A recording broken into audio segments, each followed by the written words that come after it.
하나님의 말씀은 데살로니가전서 5장 12절에서 28절입니다. 5장 12절. 형제들아, 우리가 너희에게 구하노니 너희 가운데서 수고하고 주 안에서 너희를 다스리며 구원하는 자들을 너희가 알고 그들의 역사로 말미암아 사랑 안에서 가장 귀히 여기며 너희끼리 화목하라. 또 형제들아, 너희를 권면하노니 게으른 자들을 권계하며 마음이 약한 자들을 격려하고 힘이 없는 자들을 붙들어주며 모든 사람에게 오래 참으라. 삼가 누가 누구에게든지 악으로 악을 갚지 말게 하고 서로 대하든지 모든 사람을 대하든지 항상 선을 따르라. 항상 기뻐하라. 쉬지 말고 기도하라. 범사에 감사하라. 이것이 그리스도 예수 안에서 너희를 향하신 하나님의 뜻이니라. 성령을 소멸하지 말며 예언을 멸시하지 말고 범사에 헤아려 좋은 것을 취하고 악은 어떤 모양이라도 버리라. 평강의 하나님이 친히 너희를 온전히 거룩하게 하시고 또 너희의 온 영과 혼과 몸이 우리 주 예수 그리스도께서 강림하실 때 흠없게 보존되기를 원하노라. 너희를 부르시는 이는 믿으시니 그가 또한 이루시리라. 형제들아, 우리를 위하여 기도하라. 거룩하게 입맞춤으로 모든 형제에게 문안하라. 내가 주를 힘입어 너희를 명하노니 모든 형제에게 이 편지를 읽어주라. 우리 주 예수 그리스도의 은혜가 너희에게 있을지어다. 하나님 아버지, 2000년 전 바울 사도가 한 특정 교회를 향하여 보낸 편지를 통하여 모든 시대 교회에게 권면하는 말씀으로 만드신 하나님의 은혜를 생각합니다. 우리의 1세기 데살로니가 교회의 심정으로 이 말씀을 잘 받고 깨달아 친히 사도의 제자다운 삶을 살아갈 수 있도록 은혜 베풀어 주옵소서. 예수님 이름으로 감사하며 기도드리옵나이다. 아멘. 참 이 하나님 말씀이 우리가 지금 히브리서를 공부를 하고 데살로니가서를 하는데 이 책 순서가 어떻게 이렇게 되는지 알 수 없지만요, 깊이 보니까는 긴밀하게 유기적인 연관관계를 가지고 있다 하는 겁니다. 혹시 여러분들 그거 느끼십니까? 그냥 봐서는 보이지 않는데 히브리서와 데살로니가 전서가 지금 연결되고 있습니다. 연결되고 있습니다. 히브리서의 대주제가 보좌 우편에 계신 예수 그리스도입니다. 우리 늘 사도신경 하면서 부활하시고 성천하사 하나님 우편에 앉아 계시며 그렇게 고백했던 말이 하나의 장면을 쫙 보여주면 그 보좌 우편에서, 보좌 우편은 왕의 자리거든요. 왕의 보좌거든요. 거기서 앉아서 혼자 가만히 앉아 있느냐, 그게 아니에요. 계시를 보면은 그 보좌 우편은 우리가 상상하지 못하는 그와 같은 천군 천사들이 있고 24장로들이 있고 통치하는 거, 통치. 뿐만 아니라 하늘 성소의 대제사장으로 있다. 자, 우리가 이 대제사장의 모습과 왕의 모습을 우리가 이 두 가지를 같이 보여주고 있는데, 그거는 우리의 어떤 이 한계를 아시는 하나님께서 구약적인 그 그림을 통해서 그 통치를 보여주는 거예요. 그립니다. 하늘에는 성소가 없습니다. 하늘 성소하면요, 하늘 다가 성소예요. 거룩한, 성소는 거룩한 장소거든요. 성소는 하나님이 계시는 곳입니다. 우리 땅에는 이 인간들이 살고 이 속된 곳이기 때문에 그걸 구별해가지고 그렇게 이게 성소다 보여줬는 거지, 하늘 그 자체가 성소입니다. 그걸 계시록 21장 보면은 하늘의 성소를 찾아보니까는 하늘 성전이 어디 있는가, 새 예루살렘 성은 그야말로 영광스러운 땅입니다. 우리 인간의 언어로 표현할 수 없기 때문에 보석으로 표현해요. 보석. 인간이 가장 귀하게 여기는 그 보석, 온갖 보석 이름들이 다 나오는데요. 그 안에서 성소를 찾아봐서 성소, 성전을 찾아보면 성전이 없어요. 성전이 없고. 그 계시록은 뭐라고 하냐, 하나님과 어린 양이 성전이라, 그런 표현을 해요. 우리는 이 땅에 있으니까 성전 개념을 구별해가지고 하늘이 그 자체가 다가 성전이다. 거룩하다, 구별됐다. 거룩할 성자거든. 하기야 하는 것은 이 거룩하다 하는 이 거룩은 그 하나님에 속한 겁니다. 그래서 우리가 이 성자를 붙일 때는, 이 거룩할 성자를 붙일 때는 전부 하나님께 붙이는 거예요. 그러니까 이게 가톨릭에서 잘못해가지고 성당, 그 다음에 뭐 성물, 성인 이런 이야기인데, 이거는 말이 단어의 모순이에요. 사람의 손으로 지은 것이 성당이 될 수 없습니다. 사람이 성인이 될 수 없습니다. 이건 하나의 비유적인 표현이고 상대적인 그런 표현이지, 사람의 손으로 만든 것이 성물이 될 수 없어요. 그러니까 무슨 그 촛대 같은 게라든지 거기에 잔이라든지 그 예배할 때 쓰는 뭐 이런 거다든지 이걸 갖다 뭐 그렇게 하고, 우리도 지금 성부 뭐 그런 이야기를 하는데, 성전 개념은 성령이 우리 안에 계실 때, 그 하나님의 영이 우리 안에 계실 때 이 성전인 거지, 사람의 손으로 지은 건물이 아닙니다. 그래서 그 하늘 성소와 그 다음에 하늘 성소의 보좌에 계시며 하늘 성소의 대제사장으로 계시는 1인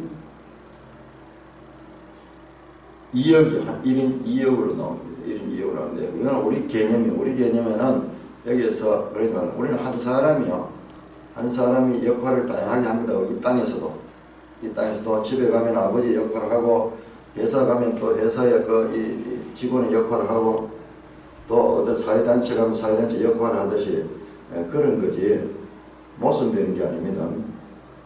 하늘에 대해서는, 하늘을 우리한테 설명해 줄 수 없어요. 우리는 이야기를 해도 알 수 없습니다. 그래서 이 땅의 이 것들을 가지고 하늘을 지금 소개하는 거예요. 그러나 그것은 한계가 있는 겁니다. 자, 하늘 성소에 계시는 이 대제사장. 그래서 지금도 대제사장 하는 역할은 죄 문제를 처리하는 겁니다. 그래서 우리 성도들이 믿은 후에도 범죄했을 적에 그 죄를 처리해 주시는 그와 같은 대제사장의 역할을 감당하고 계시다. 자, 이걸 한번 정리를 해보면, 자, 칭의가 있으면 칭의는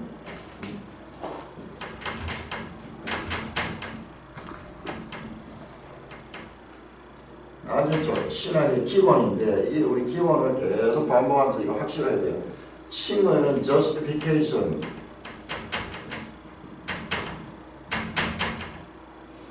의롭다 여겨줍니다. 이거 언제? 예수 그리스도를 믿을 때, 우리가 믿을 때 그 믿음을 통해서 의롭다 여겨줍니다. 과거입니다. 성도에게는 좀 과거예요.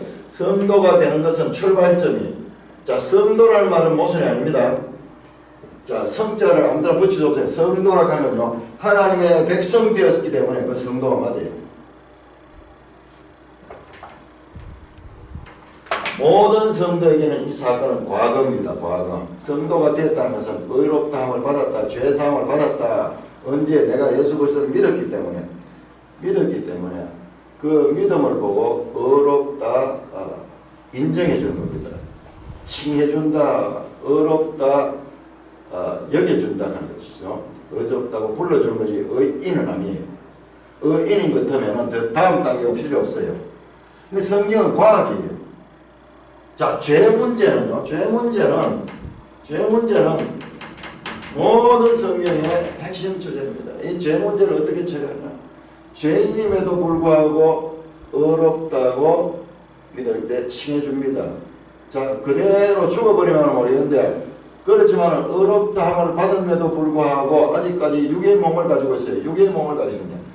그렇기 때문에 이 육의 몸을 가지고 있으면서도 거룩하기 위해서 의회는 우리의 내주하시는 성령을 보내주세요. 성령. 그리고 하늘 보좌에서는 대제사장의 역할, 이 죄 문제를 처리할 수 있도록 해요. 성령은 우리 가운데 와서 우리가 거룩한 삶을 살도록 계속 우리에게 능력으로 동기를 부여해주고, 그리고 하늘 보좌에서는 우리가 그럼에도 불구하고 육의 몸을 입고 있기 때문에 범죄한 죄들을 고백했을 때 처리해 주는 거예요. 이 과정을 갖다 성화라고 성화.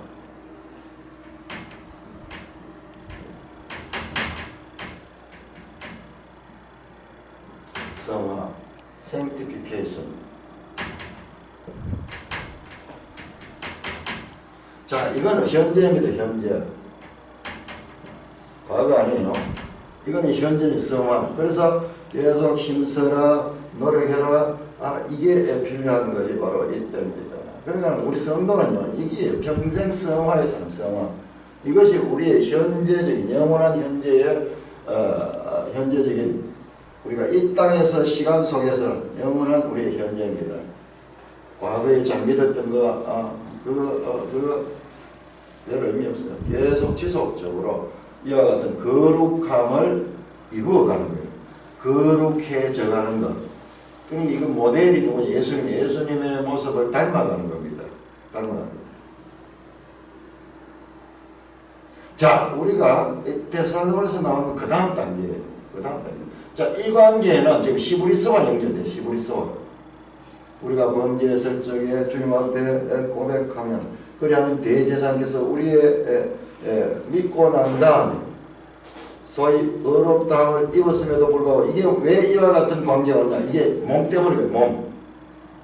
우리가 몸을 벗어나 있으면 모르지만 몸을 벗어나지 못하기 때문에, 몸이 없이는 우리가 또한 이 혼과 영도 없기 때문에, 이게 우리의 제한된 시간 속에서 우리의 존재의 실체입니다. 실체. 이게 실존적인 상황, 실존적인. 어렵다고 영임을 받았지만 아직까지 죄인이에요. 죄인. 그러니까 죄와 어렵게 우리를 이끌어줄 성령이 동거하고 있는 거예요. 동거하고 있는 거예요. 그래서 여기서 우리가 많이 일어나는 것이 탄식이다. 탄식. 탄식은 뭡니까? 그래서는 안 되는 줄 알면도 불구하고 우리가 그렇게 일을 저지른 것을 느끼는 심정이에요. 이 탄식이 있다는 것은요, 양심이 살아있고 여기에 뭔가 이 바른 길에 대한 깨달음이 있기 때문에 탄식이 있는 거예요. 죄 속에 살고 있는 사람은 탄식조차도 없어요. 그게 늘 일상이에요. 일상. 그러나 항상 이 성화의 단계에서는 우리가 갈등을 많이 겁니다. 육체의 소욕과 성령의 소욕에 이 갈등이 계속 대립되면서 일어나는 거예요. 그래서 탄식하는 거예요. 그래서 성도들의 가르침은, 이 사도들의 가르침은 여기에 집중돼요. 여기에. 그래서 너희 성령의 소욕을 따라 살아라. 그리고 믿음으로 살아라. 사랑을 베풀어라. 힘쓰게 노력해라. 이 현재 우리의 상황입니다. 상황. 자, 그 다음 단계가 영화입니다. 영화.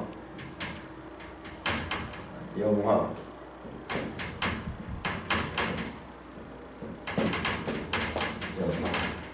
자, 이 영자가요, 성령 영자 아닙니다. 우리 영광스럽다, 영화롭다, 우리 단어로서 표현할 수 있는 최고의 어떤 건데요. 이건 glorification.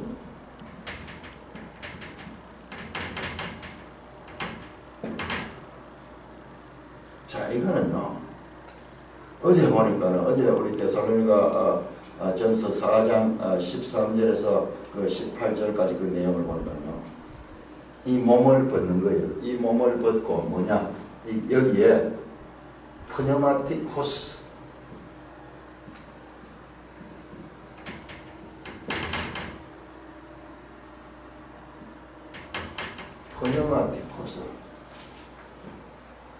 소마.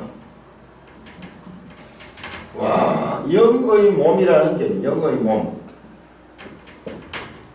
육만 몸이 있는 줄 알았는데 영의 몸이 있어. 영의 몸. 이거는 이 몸하고 달라요. 이 몸하고. 그게 예수님이 부활하신 그 몸이에요. 부활체입니다. 부활체. 부활체. 왜 이걸 이제 알게 되었습니까? 고린도전서에 자세하게 설명했어요. 이것은 우리가 가지고 있는 이 몸과 대조, 우리의 이 몸은 약한 몸이고 욕된 몸이고 썩어질 몸이고 그리고 흙에서 왔는 몸이고, 그런데 이 영의 몸은 하늘에 속한 것이고 영광스러운 몸이고 그리고 강한 몸이고 이건 썩지 아니하는 몸이고, 그러니까 하나님과 동거할 수 있는 몸이에요. 이 몸은 죄가 전혀 없어요. 자, 이 현재의 몸은 죄가 침투되어 있고 죄가 내주하고 있어요. 내주하는데 이 몸이 완전히 벗어지고 우리의 이 장막집이 무너지면 하늘로 오는 신령한 새 집을 입는다. 하나님의 집을 입는 거네요. 사람의 죄가 연관된 영의 몸. 이거는 아담의 몸이 아니에요. 이 몸은 아담의 몸이에요. 아담의 몸은 흙으로 지음을 받았습니다. 그런데 이 몸은 하늘로부터 온 거예요. 하늘로부터. 마지막 아담으로, 마지막 아담. 두 번째 아담, 마지막 아담은 예수 그리스도, 예수 그리스도. 그래서 우리가 예수 그리스도와 함께 살 수 있는, 우리가 걱정되잖아요. 주님과 함께 산다는데 이 몸을 가지고 살게 되면 이 몸 속에 죄가 있어. 그러면 영화에 이를 수 없습니다. 하나님 나라까지도 죄가 침투해가지고 거기서 그 또 하나의 이 욕된 장소가 됩니다. 또 하나의 오염되고 더러운 것이 됩니다. 그 레위기에서 그렇게 정결하게 하고 흠과 점이 없게 하고 이 모든 가르침들은 결과적으로 여기를 가르칩니다. 여기에서는 그게 불가능해요. 그런데 어떻게 우리가 이 육의 몸을 벗고 영의 몸을 입을 수 있는가? 오늘 그 내용이 나오는 거예요. 이거는 장례입니다. 장례. 이래 좀 이래. 자, 구원의 3단계. 과거, 현재, 미래. 그러니까는 너희가 구원을 받았고 구원을 이루라, 그리고 구원을 받을 것이다. 이 성경에 나오는 이 세 시제, 구원에 관한 세 시제가 이렇게 해결이 되는 거예요. 이게 해결이 되는 거예요.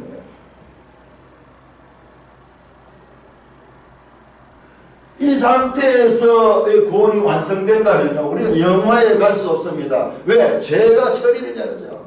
죄 문제를 완전히 처리합니다.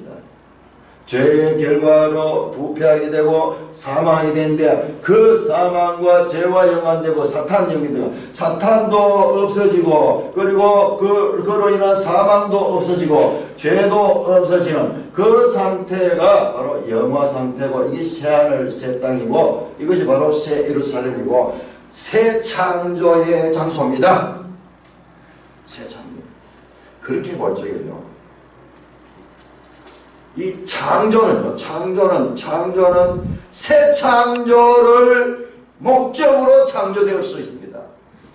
감히 그런 이야기예요.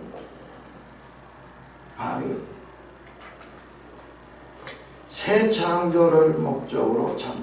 이 창조의 과정에 이와 같은 과정을 거친 자들이 들어가는 이 새 창조가 하나님의 창조의 완성의 완성. 성경을 전체적으로 잘 보게 되면 이런 게 있어요. 그래서 회복이 아니에요. 회복 더 이상이에요. 회복은 다시 첫사람 아담의 에덴 상태로 회복되면요, 그 아담은 흙에서 지음을 받습니다. 또다시 범죄할 수 있는 가능성을 가지고 있어요. 죄를 범할 수 있는 가능성, 자유의지를 가지고 있었어요. 그런데 이 마지막 아담은 죽기까지 순종하시며 우리에게 그 길을 열어주신 그 마지막 아담의 길을 따라가면요, 그것은 우리가 하늘의 몸을 입습니다. 푸뉴마틱 코소마. 와, 우리는 육만 몸인 줄이야. 신령한 몸을 입습니다. 그 신령한 몸은 죄가 전혀 있을 수 없는, 가능성도 없는, 그래서 온전한 의만 있고 온전한 의는 영원한 생명으로 연결되는 그 나라, 이 땅에서는 상상할 수 없는 나라입니다. 하나님께서 우리의 구원을 이렇게 과학적으로, 인간의 논리적으로, 이성적으로 이해할 수 있도록 우리에게 이 66권을 통해서 가르쳐주고 계신다는 것을 우리가 다시 한번 알게 됩니다. 자, 12절 형제들아. 자, 우리 초대교회 호칭을 잘 봐야 됩니다. 형제들아. 이게 이 공식 호칭입니다. 우리가 너희에게 구하니, 바울 일행이죠. 바울 일행이 팀을 맞추어 가서 하겠습니다. 너희에게 구하노니 너희 가운데서 수고하고 주 안에서 너희를 다스리며 권하는 자들을 너희가 알고 그들의 역사로 말미암아 사랑 안에서 가장 귀히 여기며 너희끼리 화목하라. 여기 역사는 그들의 일이죠. 일. 히스토리가 아니고 그들의 노력으로, 앞에 나오는 다스리는 노력, 수고하는 노력, 구원하는 노력, 교회의 지도자들을 가리키고 있습니다. 우리 멜성경 주석을 보면은 수고하다, 코피, 마오로 번역된 단어는 수고하고 애쓰고 애써서 지치다는 뜻이고, 다스리다, 프로이스테미라고 번역한다면 주로 아버지가 가정과 자녀를 다스린 것을 표현할 때 사용하는 것이다. 히브리서와 같지 않아요. 히브리서 마지막에 가니까는 13장에 가니까 계속 너희를 인도하는 자들을 귀히 여기고 그분들에게 복종하고 그분들의 마음을 편케하라.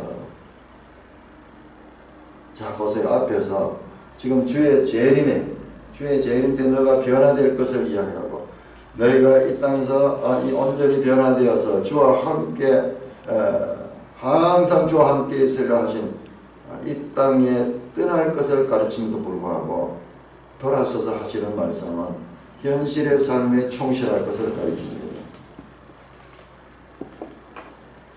우리가 이 데살로니가 전후서 맥락을 자세히 보면요, 이 데살로니가 교회 안에 주님의 재림에 대한 오해로 말미암아 이제 뭐 주님 재림하면 이 세상 끝일 건데 생각하면서 그 뒤에 보면은 이 세상의 현세의 삶을 소홀히 여기는 자들이 있을 것 같아요. 우리 역사도 보자면 역사도 현재의 삶을 소홀히 여기는 사람, 철학자들 이런 사람들, 고상한 이데아의 세계가 있기 때문에 이 땅은 속된 것이고 이 땅은 무가치한 것이고, 그래서 쾌락주의, 이 세상은 이건 어떤 윤리 도덕적인 의미가 없는 거기 때문에 좋은 대로 즐기기만 하면 된다. 또는 염세주의, 이 세상은 더럽고 부패했다. 이 철학 사상들이 좀 더 좋은 걸 발견하려면 이 세상을 무시하는 경향인데, 성경은 그렇지 않습니다. 그 사람의 가르침과 하나님의 말씀이 이렇게 다른 거예요. 비슷한 것 같잖아요. 비슷한 것 같았지만은 전혀 다릅니다. 그래서 우리가 기독교를 유교 비슷하게 또는 플라톤 철학 비슷하게 이원론에 빠져 있는 경우가 많은데요. 이원론 아닙니다. 이원론은 기독교 사상이 아니고 플라톤 사상. 저 사람의 사상, 한계를 가진 사람의 사상입니다. 그런데 기독교가 그런 데 취해 있는 경우가 얼마나 많은지 몰라요. 그러니까 말씀을 우리가 전체적으로 그리고 바르게 이해하는 것이 중요하다. 앞에 재림이 너무 강조된 거기에는 막 집중하면서 바로 그 등잔 밑처럼 바로 그 뒤에서 말하는 이런 부분은 눈을 감고 있는 거예요. 그래서 열광주의. 늘 또 재림만 가지고 떠드는 사람들은 성경의 균형을 읽고 있습니다. 성경에서 말할 때는 말하고 성경에 침묵할 때는 성경에 침묵할 때 침묵해야 되는데, 자기 취향을 따라 전공과목을 만들어가지고 그렇게 늘 그것만 강조하는 것도 잘못된 것이다. 너희를 다스리며 권한 자는 너희가 알고 그들의 역사로 말며 사랑에서 가장 귀하며 너희끼리 화목하라. 교회 공동체. 자, 우리는 이 교회 속에 속해 있으면서요, 우리가 보았던 교회와 그리고 성경이 가리키는 교회 사이에서 늘 이상을 목표로 할 수 있어요. 성경이 가르치는 교회를 목표로 할 수 있습니다. 그냥 현재 주어진 현재적인 교회를 하나의 목표로 생각하면 안 됩니다. 이 교회는 계속 개혁돼야 돼요. 어디로 향하여? 이 말씀대로.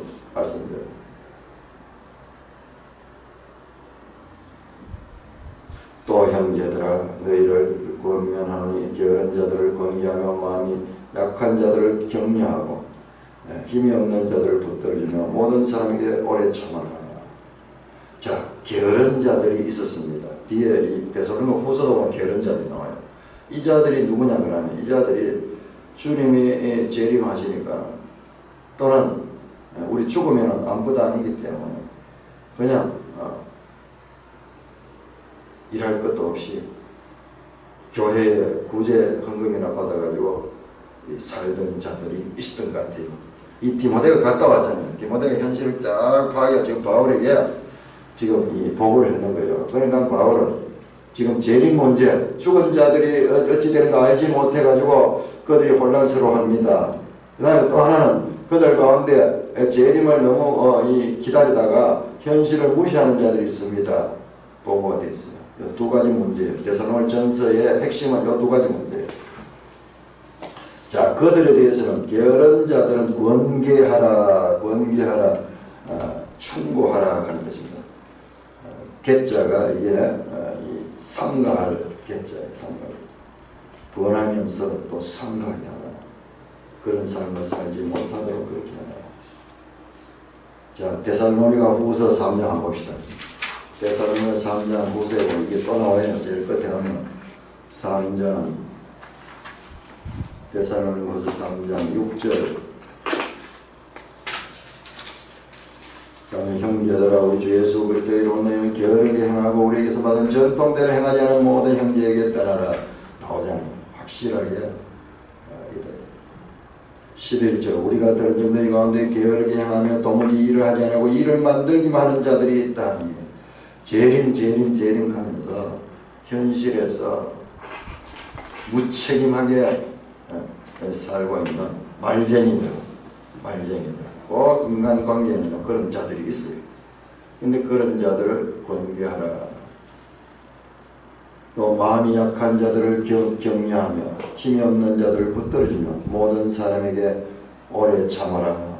완전히 저 하늘에서 온 그 신령한 그와 같은 이 홀연히 순식간에 변화되어서 주와 함께 사는 그 천상의 삶의 비밀을 말씀했음에도 불구하고 바로 이웃과의 관계, 인간관계를 그렇게 격려하고 도덕, 윤리를 강조합니다. 마음이 약한 자들을 격려하고 힘이 없는 자들을 붙들어주며 모든 사람에게 오래 참아라.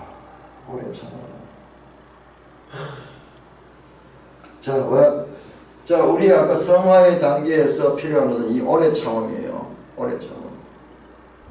이 성화의 단계는 우리의 어떤 노력이 얼마나 필요한가. 책임적인 노력. 하나님의 이 주권과 사람의 책임에 대한 바른 이해 없으면 성경은 이해 못합니다. 구원의 삶시제, 구원 계시의 발전성, 그리고 이와 같은 것을 이해하지 못하면 신약 성경이 이해 안 돼요. 좀 알 것 같다가도 딴 데 오면 또 다른 이야기하고 그렇게 생각해요. 그게 아니에요. 이건 하나의 신약의 기본 원리입니다. 오래 참아라. 구원은 하나님께 속한 거지만 우리가 인내하며 노력해야 되는 것이다. 여기 권면하는 것은 쉽지 않은 거예요. 왜? 우리의 이 육의 몸을 가지고 있을 때는 죄가 이것을 거역하는 거예요. 거슬렀기 때문에. 이게 지금 성령을 따르는 삶인데, 이것은요 그냥 아무런 장애물이 없는 것이 아니라 우리가 살려고 할 때마다 장애물이 탁 나와서 육체의 소욕이 우리의 섭리의 소욕을 거스린다. 그렇기 때문에 이걸 이겨내야 돼. 이겨내기 위해서는 힘써야 됩니다. 힘써야 됩니다. 오래 참으라. 삼가 누가 누구에게든지 악으로 악을 갚지 말게 하고 서로 대하니 모든 사람 대하여 항상 선을 행하라. 항상 선을 따라 악으로 악을 갚지 마라. 원수 갚지 마라고 말합니다. 자, 이 말씀은 로마서에서도 사도 바울이 같이 강조하는 말입니다. 로마서 12장. 오늘 우리가 이 교훈을 로마서 12장 17절.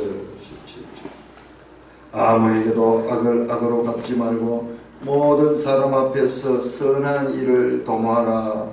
로마서 12장이 실천장이잖아요. 11장까지가 교리였거든요. 11장까지가 신학이었거든요. 신학적인 교리를 가리켜 12장부터 마지막 16장까지는 실천적인 삶의 모습인데, 이와 같은 진리를 가진 자들이 현실 가운데서 어떻게 하느냐, 어떻게 살아야 되냐, 그걸 가르칩니다. 똑같은 아무에게도 악을 악으로 갚지 말고 모든 사람 앞에 선한 일을 도모하라. 똑같은 말씀입니다. 19절 내 사랑하는 자를 너희가 친히 원수를 갚지 말고 하나님의 진노하심을 맡기라. 기록되었을 때 원수 갚는 것이 내게 있으니 내가 갚아라. 오히려 네 원수가 줄이거든 먹이고 목마르든 마시게 하라. 그리함으로 네가 숯불을 도미에서 악에게 지지 말고 선으로 악을 이기라. 더 적극적으로 로마서는 말합니다. 더 구체적으로. 그 성경과 성경의 관계, 바울 사상이 무엇인가, 데살로니가 짧기 때문에 상당히 선언적이에요. 그 로마서나 고린도전서의 중요성, 고린도서의 중요성을 새로 지금 깨닫게 되는데요. 어떤 면에서 더 중요하고요, 더 깊이가 있어요. 로마서보다도.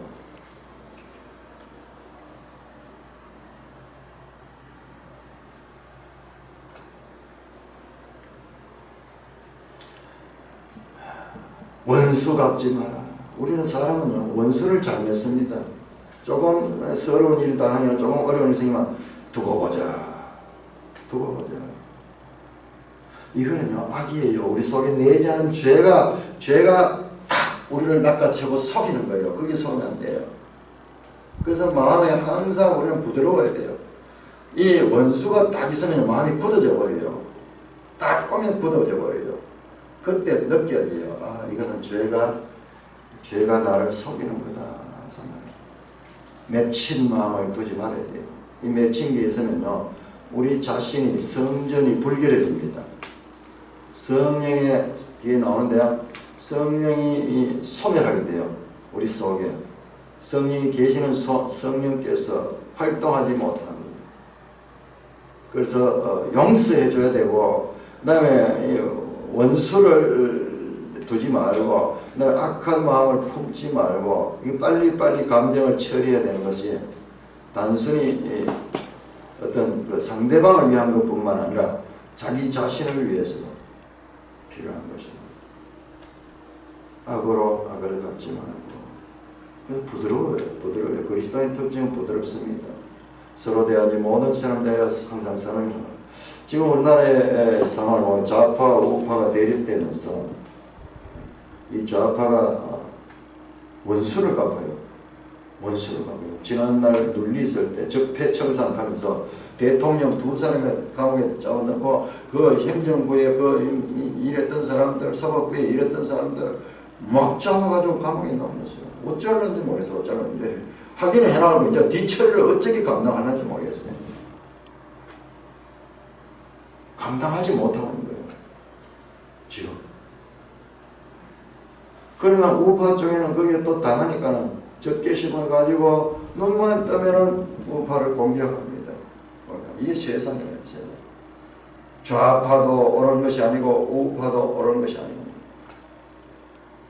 상대적인 그와 같은 가치는 있음에도 불구하고 다시 원수가 되면은 서로 원수가 다시 이제 이제 정권이 바뀌면 다시 복수하겠죠. 두고 보자. 그러면은 끝없는 복수가 이어집니다. 제일 그것을 좋아하는 것은 마귀고, 이 세상은 마귀의 세상입니다. 적게 시험합니다. 우리 그리스도인들만이 그와 같은 악순환의 고리를 끊을 수 있습니다. 왜? 하나님의 명령이 있기 때문입니다. 이게 아니면요 끊어질 수 없습니다. 이게 아니면 끊어질 수 없습니다. 가난한 자가 높은 이제 권력을 잡게 되고 과거에 억눌렸던 것을 다 만회하는 그 자체를 우리 이 세상에서 참으로 영웅적인 스토리로 담고 있는데요. 그런데 그는 또 하나의 기득권자가 되는 거예요.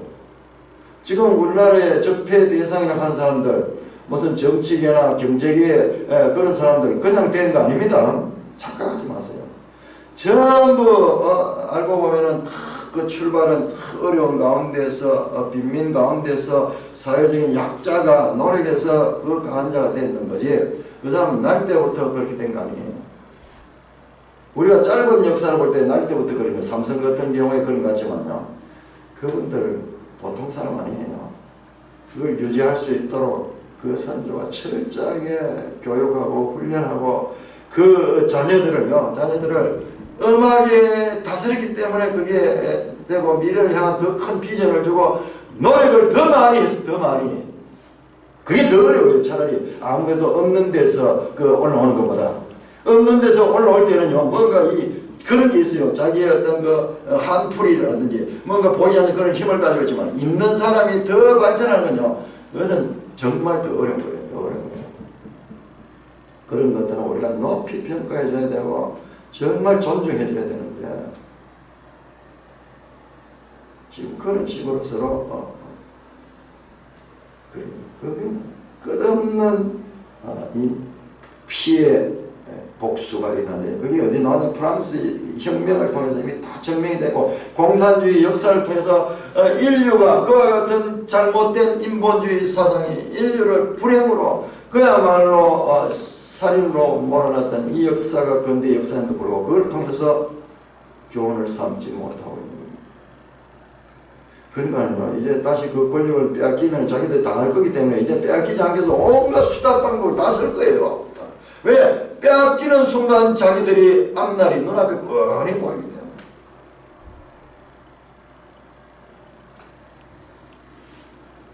악은 어떤 모양인 걸까? 오늘날 영화 보면 영화 전부 악이에요. 전부 악을 미화하는 거예요. 살인하는 것을 너무 멋있게 연기함을 통해서 미화하는 거예요. 미술 작품도 보면요, 얼마나 악한지 몰라요. 우리 그리스도인들은요, 그걸 할 수가 없어요. 내가 과거에 그런 작품을 하다가 거듭나서 그 일을 하려고 하면 그게 될 수 없어요. 그거보다 더 괴로운 게 없어요. 일이 안 돼요. 안 돼. 그런데 교회 다닌다 그러면서도 작품을 통해서라든지 삶을 통해서요, 완전히 똑같은 그런 삶을 사는 자를, 그거는요, 그 영혼이 거듭나지 않아서 그런 거예요. 오늘 사회적인 그 문제를 일으키는 교인들이 얼마나 많습니까? 그 사람들은 교회는 다니지 모르지만 그 속에 생명이 없기 때문에 그런 거예요. 생명이 있는 자들은 실수할 수 있지만 그것을 그렇게 적극적으로 할 수는 없어요. 왜? 자기 자신이 견디지 못해요. 경강에 하나님이 친히 너희를 온전히 거룩하게 하시고 너희 온 영과 혼과 몸이 우리 주 예수 그리스도께서 강림하실 때 흠없게 보존되기를 원하노라. 와, 여기에요. 너희를 어떻게 말하냐? 너희 인간에 대해서 이제 온 영과 혼과 몸으로 구성되어 있다고 말합니다. 너희가 안 되고 너희 온 영과 혼과 몸. 앞에서 나왔던 그거예요. 영, 그녀나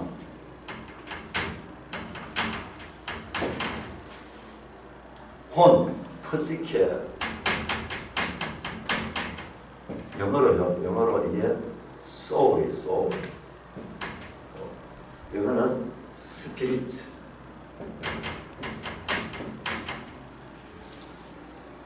영과 혼과 몸은 소마, 바디.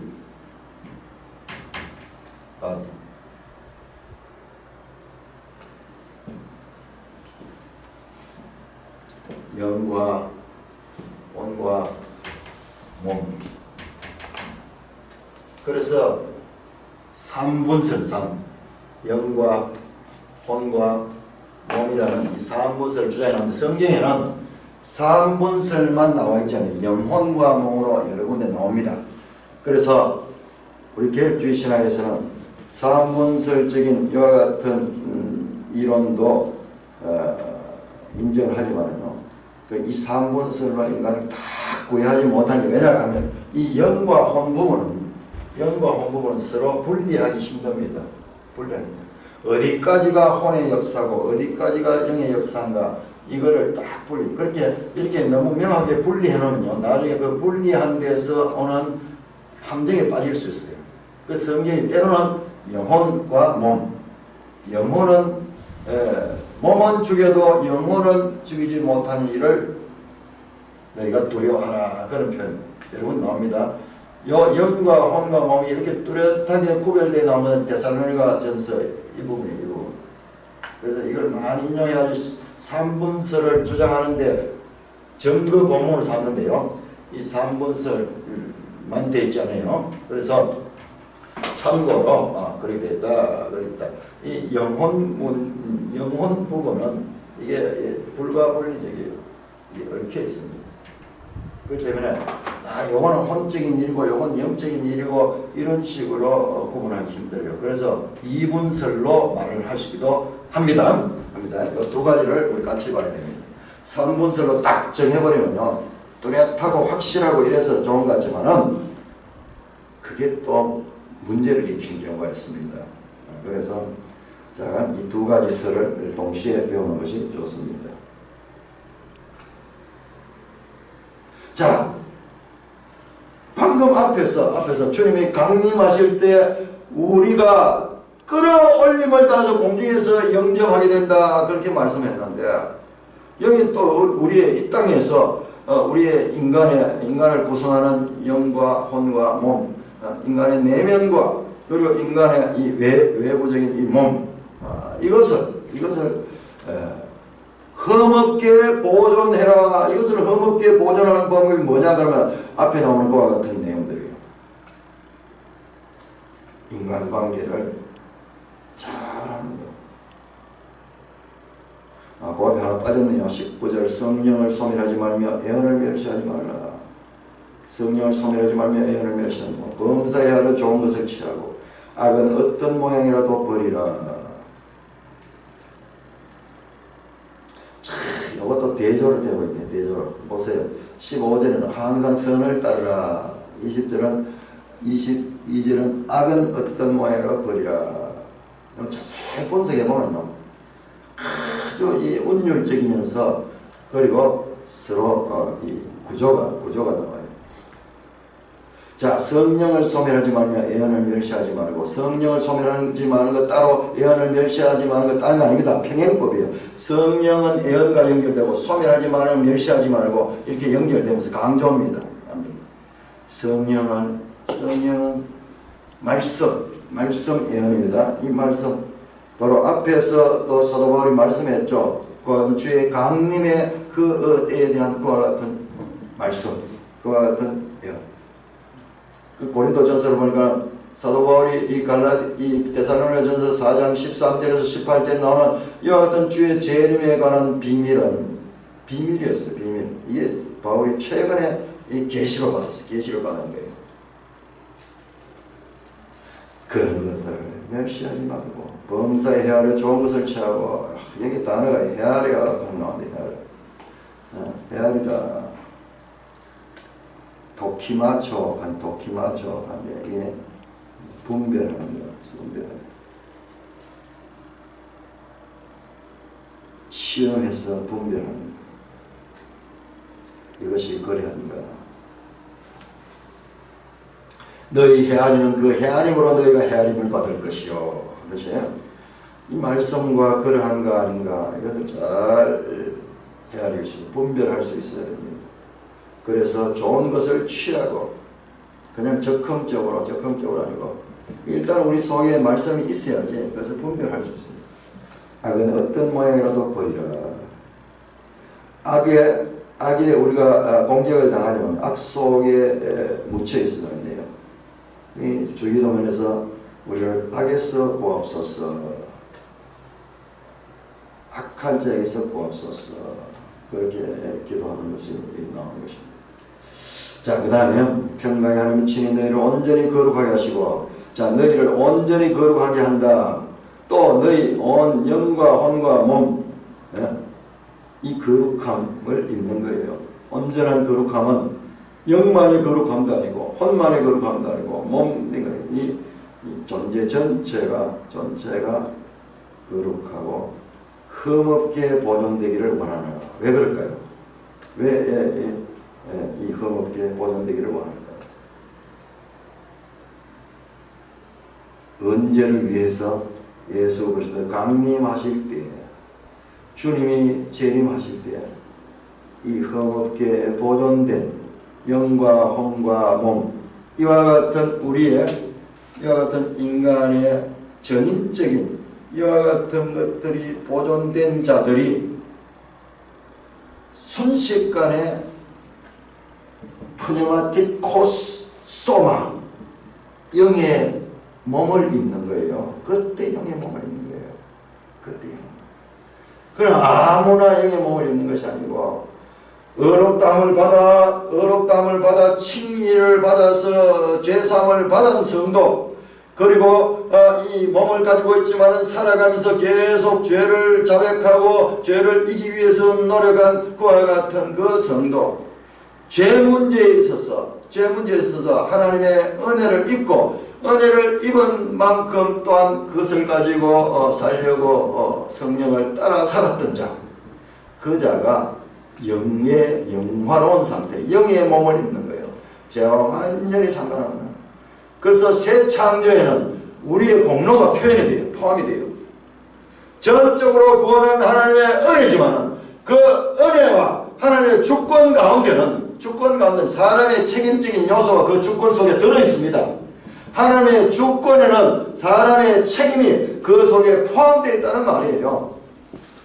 이걸 우리 제대로 이해하지 못하면요, 모든 하나님의 뜻이기 때문에 우리가 할 거 아무것도 없다 하는 그런 잘못된 신앙이 나오고, 그 구원파도 나오고, 교회 역사를 통해서 이와 같은 것을 잘못 해석해서 오는, 그러나 자기들은 아주 수준 높은 신앙이라고 착각하는 그 어떤 이단 사상들이 얼마나 많이 나온지 몰라요. 그래서 제가 계속 반복해서 말하는 것은 이 세 가지, 하나님의 구원 계시의 발전성과 그리고 사람의 책임과 하나님의 주권, 그리고 구원의 이와 같은 시제, 구원의 시제, 구원의 과거성과 구원의 현재성과 구원의 미래성, 소위 시작된 종말, 이거 없이는요, 신앙생활은 이해 안 됩니다. 우리에게. 한데 보세요. 그 다음에 나오잖아요. 24절. 흠없게 보존되기를 원하노라. 너희 힘써 그렇게 보존해야 된다. 그러니까 너희를 부르시는 이놈이 부시니 그가 또한 이루시라. 그런데 우리의 노력으로 되는 거 아니에요. 그가 또한 이루신다. 그가 하시면 이 모든 것들이 이루어진다라고 말씀하고 있습니다. 형제들아, 우리를 위하여 기도하라. 거룩하게 입맞춤으로 모든 형제에게 문하라. 형제들아. 교회는 한 그리스도 안에서의 한 가족이고, 지체들은 혈과 육으로 맺어진 것과 같은 형제가 아니라 영으로 맺어진, 영이 더 중요해요. 영이 살리는 것은 영입니다. 육은 무익하다. 그렇게 표현하죠. 영과 비교해서는 무익할 정도로 세상 사람들은 이와 같은 혈육 관계를 가장 귀하고 가장 최종적인 것으로 생각하지만 그보다 더 귀한 것이 영적 형제들입니다. 한번 보세요. 가족들도요, 믿음이 다르면요, 믿음이 다른 가족들 보면요, 어떤 면에서 원수지간인데요. 원수지간. 제일 원수 관계를 맺는 것이 가족일 수도 있어요. 실제적으로 그런 가족들이 많이 있습니다.